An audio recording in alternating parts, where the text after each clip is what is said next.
a very warm welcome. Season ratings for the 2024 season. Yes, this is going to divide opinions. We've got some rookies to mark. We're marking them for their races. This is driver ratings, but season ratings. It does divide opinion, but let's jump into it. Max, 9.5. Four-time champion, 27 years of age, third fastest car, in-team problems caused by Christian Horner, and he still dominated the season with 9 wins. Yeah, and he basically was in jail for the majority, with stewards giving him ridiculous penalties and trying to force him out of the sport. Obviously, his highlight was winning a championship and that stellar drive at Brazil, 17th to 1st. Yeah, still focused even with Christian Horner fucking about, trying to unsettle him with his nonsense. Sergio Perez won. What an absolute terrible season for the Mexican. 8th in the drivers is embarrassing. Massive reason why Red Bull didn't win the Constructors. No wins. 285 points off his teammate. He got 4 podiums at the start of the season. Qualifying the races, shocking. And I actually think he's lucky to get 1. Lewis Hamilton 2. Now, I am tired of Team LH giving Lewis Hamilton a good season. The worst season in Formula 1 for Lewis Hamilton. He announced he was going to Ferrari and then gave up. He doesn't want to be in the trenches with a team that has given him everything. Get a reality check and get your driver called out. That is the worst season in F1. Gave up, no motivation, and needs to be in the trenches and doesn't want to go there. I mean, what's his highlight this season? Winning at Silverstone, and that is literally it. 5 podiums. He got given a win because Russell got disqualified, and he goes out on a whimper. Embarrassing, and he got battered by the male model. George Russell, 7.5. Very good season. He beats Lewis 2 seasons out of 3. Dismantled him in qualifying 19.5. And in the races as well. He got 2 wins, Austria and Vegas. Disqualified at Spa. 4 podiums, consistent. He knew the car was bad, but the difference between Lewis and Russell is Russell's in the trenches. Charles Leclerc, 8. Very good season by Charles Leclerc. He finished 3rd in the drivers. Also, almost, should I say, nearly beat Lando Norris. He gained 3 wins. Monaco, very special. Italy, very special. And USA. 13 podiums. Yeah, a really good season for Charles Leclerc. Carlos Sainz, 7. 5th in the drivers, 2 wins. Australia, Mexico. Obviously, his Australia win was remarkable given he had his appendix out. Start of the season, he lost his seat. He came out swinging. And yeah, he was getting knockout blows. 9 podiums. And it's a shame he's going to Williams because he's far too good for that team. Lando Norris, 8.5. A good season by Norris, and once again carried McLaren on his shoulders. Should he have won the drivers? Absolutely. Did he bottle a lot of wins? Absolutely. But yeah, 2nd in the drivers, his best season in F1, and he absolutely hammered Oscar in the end by 82 points. He got his first win and claimed 4 wins during the season. But he literally carried McLaren to the Constructors' title in Abu Dhabi. So yeah, it's a big learning year for Lando. Oscar Piastri, 7. Quite an average season, not going to lie. 2 wins. Baku, and then he got given 1 at Hungary. Part of the Constructors. 8 podiums. But we expect more from Piastri. 4th in the drivers. He did win a sprint race as well, but yeah, not the best of seasons. Fernando Alonso, 8. Best of the rest, 9th in the drivers. Aston not competitive enough. They've signed Adrian Newey. Hopefully 2025 will be better for Fernando. Lance Stroll, 1. 13th in the drivers, 24 points, 46 off Alonso. Same old for Lance Stroll. Paid to lose is what he's doing. And his highlight, 6 in Australia. I mean, 6 in Australia, that gains him 8 points. And he scored 24 all season. That seems mad for Stroll. It really does. Like, I'm just double checking that Stroll finished 6th there. Yeah, he did. So that's 8 points. And he scored 24 all season. Best moment, getting beached in the gravel at Brazil. He could have gone up the skate road. No, I'll just drive into wet gravel and get beached. He should be sacked, but he's not going to be. Gasly, 8. 10th in the drivers. Wow, who would have thought Gasly would get 10th in the drivers after qualifying on the back row of the grid at Bahrain? Alpine up to 6 in the constructors, down to one man, Gasly. He got a podium at Brazil.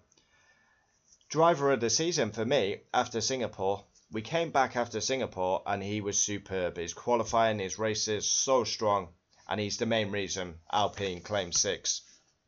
Really good by Gasly. Ocon 4, fairly average.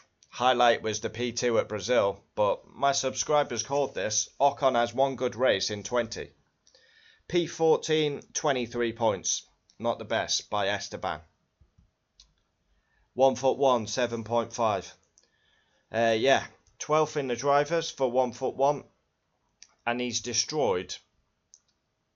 Yeah, 12th in the drivers for 1'1", 30 points. Carried the team.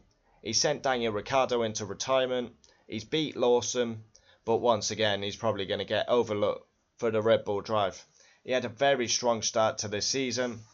Then he boiled off after a Canada mistake. But yeah, really strong season by Tsunoda. I mean, who would have thought he would have beat Ricciardo? Daniel Ricciardo, 0. Dropped mid-season. Supposed to be in that Red Bull for 2025. And Yuki Tsunoda destroyed him and put him in a coffin. Embarrassing by Daniel Ricciardo. Absolutely shocking by the Australian. A fan's favourite he may be, but 12 points and 17th in the drivers is nowhere near good enough. And hopefully that's the last we see of him. He is finished. Liam Lawson, 5. Now, we're judging Lawson on his races. 4 points, not as impressive as 2023. He's very fiery, got his elbows out, especially in Mexico. But yeah, we're judging Lawson on the races he did. He scored 4 points and finished 21st in the drivers. Alex Albon, 4. I think he's the flop of, well, there's no if about it. He is the flop of the season because we've already done the awards. I expected better by Alex Albon. 16th in the drivers with 12 points is nowhere near good enough for Alex Albon. He's an experienced guy now. And he beats shit like Latifi and Sargent. As soon as he gets a decent teammate, he was rattled straight away as Collie Dog was putting in good performances. It's a massive season for Albon up against Sainz. I cannot see him beat in Sainz. No way. His highlight was Baku. Yeah. Collie Dog, 5. Obviously came in after Zandvoort and did a good job. Sargent got dropped. He's coming into a difficult team. Williams, absolute shit all season. 19th in the drivers with 5 points. Yeah. He did tail off at the end though, Collie Dog. He started crashing the car. So we've got to give him that. But he did start well. Valtteri Bottas, 3. Wow. Was it a difficult year or a difficult year? Yeah. Sauber. He was the better Sauber driver. That's why I give him 3. They got the basics wrong. Pace, performance, pit stops, rebuilding the car. It was shocking. 22nd in the drivers with 0 points is humiliation for a former race winner. Guan Yu Zhou, 2. Consistently last in qualifying and the races. Ironically, he got dropped and then he scored a lot of points at Qatar. 4 points and ended up 20th in the drivers. Nico Hulkenberg, 8. P11 inner drivers, 41 points. Very consistent all season. A pleasure to watch. And it is a shame he's going to Sauber, because Hulkenberg's performed well. Just got pipped by Gasly.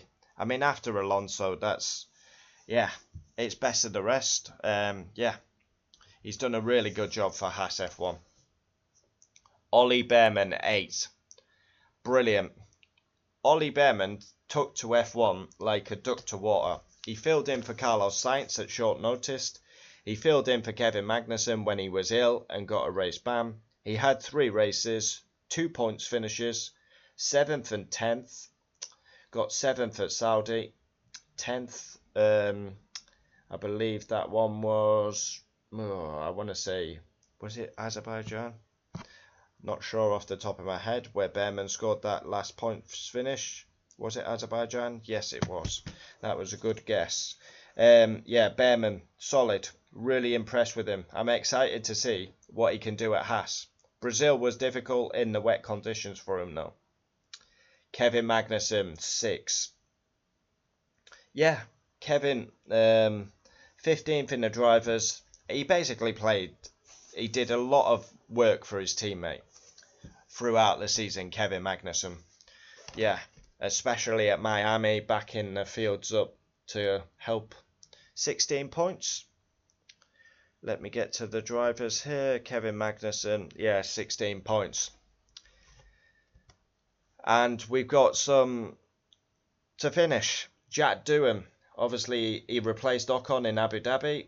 I give him 6. A solid drive, no crashes, good learning for 2025. But I think he's going to be the worst rookie. He's a surname merchant, lives off his dad's name. And Logan Sargent, 0. The worst driver for me in 2024. Consistently smashed the car up. But I do feel sorry for him. He was treated like scum by James Vowles. And it's an embarrassment for the Williams Academy, the way they treat. Yeah, he should have never been retained. Williams retain him, and then what a surprise, they sack him mid-season. I mean, it's basics. It's absolute basics. He just crashed the car too much and scored 0 points. So there we have it, season ratings for the 2024 season. Of course it divides an opinion. There's brutal ones in there, but I'm a realist. I'm a Formula 1 fan. I say it how I see it, and I'm not going to change. Yeah.